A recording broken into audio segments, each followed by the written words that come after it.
Kính chào bà con, cô chú và anh chị đang theo dõi kênh Miệt vườn Tây Nam. Kính chúc bà con có một ngày mới thật nhiều sức khỏe, mùa màng thuận lợi, lúa trúng mùa và bán được giá cao. Sáng nay, thứ Hai ngày 11 tháng 5 năm 2026, thị trường lúa gạo tiếp tục ghi nhận nhiều tín hiệu tích cực, đặc biệt ở lĩnh vực xuất khẩu khi Việt Nam vừa đạt thêm một bước tiến quan trọng trên thị trường quốc tế. Thưa bà con, điểm đáng chú ý nhất hiện nay là việc Việt Nam và Philippines đã chính thức ký kết thỏa thuận thương mại gạo dài hạn với sản lượng cam kết lên tới 1,5 triệu tấn mỗi năm. Đây được xem là một trong những thỏa thuận có ý nghĩa chiến lược rất lớn đối với ngành lúa gạo Việt Nam trong giai đoạn hiện nay. Theo nội dung thỏa thuận, nguồn cung gạo từ Việt Nam sẽ được duy trì ổn định cho Philippines đến khoảng năm 2027, nhằm đảm bảo an ninh lương thực cho quốc gia này trước những rủi ro về thời tiết và biến động địa chính trị toàn cầu. Việc Philippines tiếp tục lựa chọn Việt Nam là nguồn cung chủ lực cho thấy chất lượng và uy tín của gạo Việt Nam ngày càng được khẳng định mạnh mẽ trên thị trường quốc tế. Đặc biệt, dòng đài thơm 8 tiếp tục là sản phẩm được phía Philippines đánh giá cao nhờ chất lượng hạt gạo đẹp, cơm mềm và phù hợp nhu cầu tiêu dùng. Điểm quan trọng hơn là lần ký kết này không chỉ dừng lại ở sản lượng mà còn có cơ chế thống nhất giá nhằm hạn chế rủi ro từ biến động thị trường thế giới. Đây là yếu tố rất tích cực vì sẽ giúp doanh nghiệp chủ động hơn trong hoạt động xuất khẩu, đồng thời tạo đầu ra ổn định cho bà con nông dân trong thời gian tới. Ở góc độ thị trường, thỏa thuận dài hạn này được xem như một lực đỡ rất mạnh cho giá lúa gạo nội địa trong giai đoạn cuối vụ hiện nay. Bởi khi đầu ra xuất khẩu được đảm bảo, nhu cầu thu mua nguyên liệu trong nước cũng sẽ duy trì ở mức cao hơn. Quay trở lại khu vực đồng bằng sông Cửu Long, thị trường lúa gạo đầu tuần đang xuất hiện tín hiệu khởi sắc trở lại sau thời gian giao dịch chậm.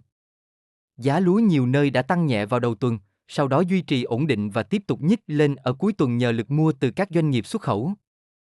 Tại nhiều địa phương như Cần Thơ, An Giang, Đồng Tháp, Vĩnh Long hay Cà Mau, lượng lúa tươi còn lại trong dân hiện không còn nhiều do vụ đông xuân đã gần kết thúc hoàn toàn.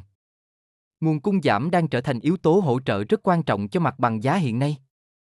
Trong khi đó, nhiều doanh nghiệp và kho lớn vẫn đang duy trì hoạt động gom hàng nhằm chuẩn bị cho các hợp đồng xuất khẩu mới sau khi thị trường quốc tế có tín hiệu phục hồi mạnh hơn. Đây là nguyên nhân khiến giá lúa gạo thời gian gần đây giữ được sự ổn định dù giao dịch nội địa chưa thật sự sôi động. Đối với nhóm gạo xuất khẩu, mặt bằng giá hiện vẫn duy trì ở mức khá cao so với nhiều quốc gia cạnh tranh trong khu vực. Điều này cho thấy gạo Việt Nam đang dần lấy lại lợi thế sau giai đoạn thị trường điều chỉnh trước đó. Dưới góc nhìn chuyên gia nông nghiệp, thị trường lúa gạo hiện đang bước vào giai đoạn phục hồi tương đối rõ nét sau thời gian dài tích lũy giá thấp. Xu hướng hiện tại nghiêng nhiều hơn về khả năng giữ giá cao và tăng nhẹ trong ngắn hạn.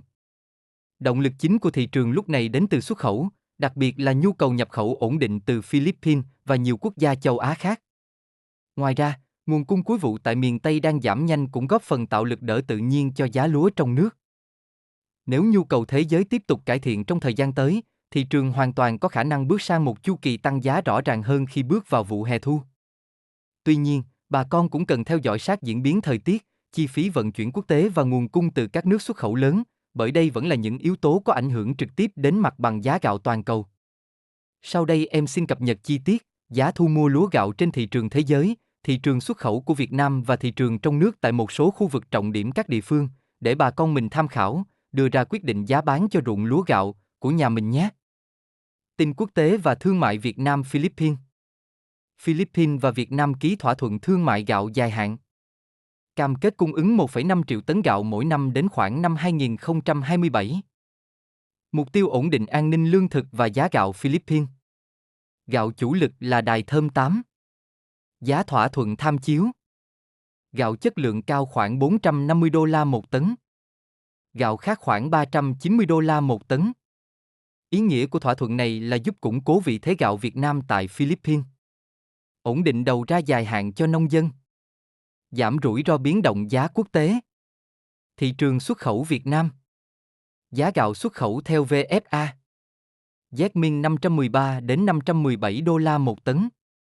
Gạo thơm 5% tấm $510 đến $520 một tấn. Gạo 100% tấm $331 đến $335 một tấn. Thành phẩm và nguyên liệu. OM545 10.750 đến 10.900 đồng một ký. Y, R504 nguyên liệu 8.700 đến 8.800 đồng một ký. Tấm loại 27.400 đến 7.550 đồng một ký. Cám 6.600 đến 6.750 đồng một ký. Thị trường nội địa đồng bằng sông Cửu Long. Lúa tươi cuối vụ, nguồn cung giảm mạnh. Giá tăng nhẹ, giao dịch cầm chừng. Biến động chủ yếu do thiếu hàng và gom xuất khẩu. Tình hình địa phương. Cà Mau lúa tươi còn ít, khó gom hàng. Cần Thơ, An Giang, Tây Ninh, Đồng Tháp, Vĩnh Long giá ổn định. Sa Đéc gạo ít, giá ít biến động. Giá lúa tươi theo khu vực.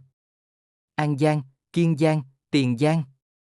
OM 34 5.500 đến 5.800 đồng một ký.